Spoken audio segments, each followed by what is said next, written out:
At the stroke of the midnight hour, when the world sleeps, India will awake to life and freedom. What do you do as a country when your GDP is 3% and your population 13% of the global total?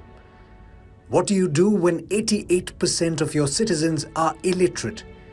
What do you do when the life expectancy of your citizens is a meager 32 years? What do you do when you have earned freedom for the first time after hundreds of years of foreign rule?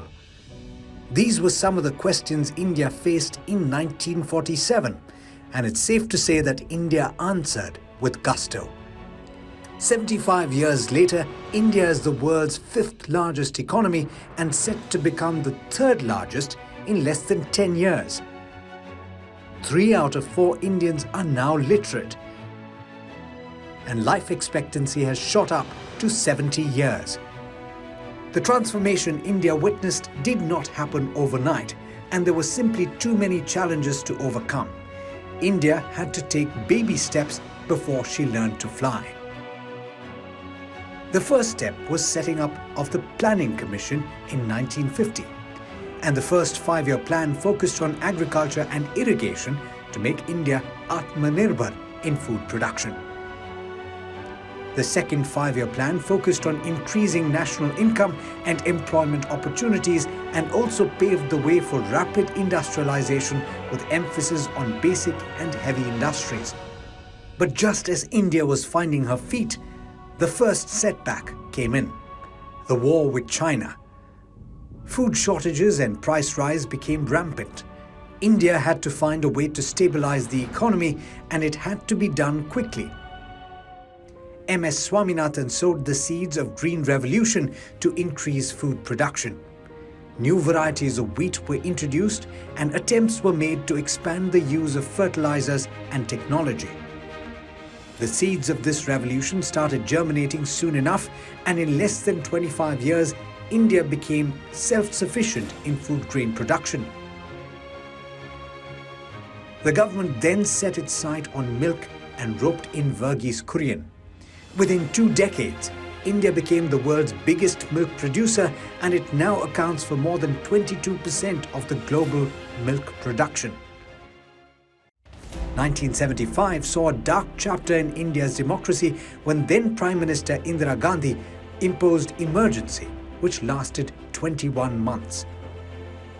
And then came the government of Morarji Desai, which in January 1978 demonetized currency notes of 1,000, 5,000 and 10,000 with an intent to eradicate illegal wealth. But India's economy was still not mature, and the impact of the move was limited. India had also brought in the Foreign Exchange Regulation Act. Foreign companies were asked to reduce their stake to 40% if they wanted to operate in India. IBM and Coca-Cola decided to exit. IBM's exit also offered an opportunity for the expansion of the Indian IT sector. Companies such as Wipro, HCL and TCS never looked back again. India's IT sector is now among the best in the world and one of the largest employers in the country. Another momentous occasion for India was 1983, when the first Maruti car rolled out of the Gurgaon factory.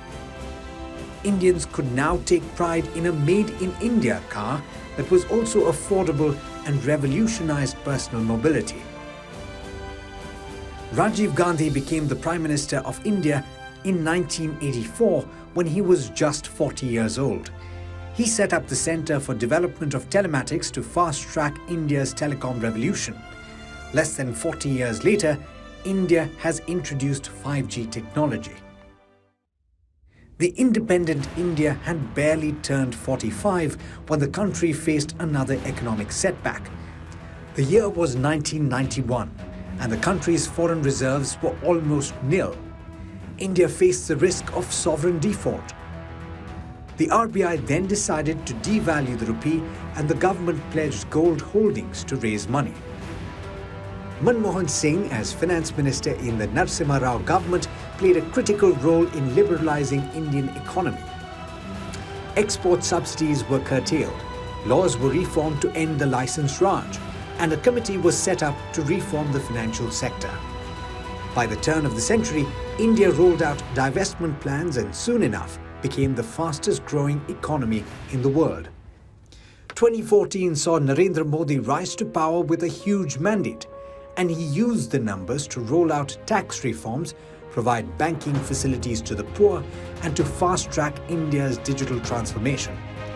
India is set to have the biggest middle class in the world and is among a handful of nuclear weapon states.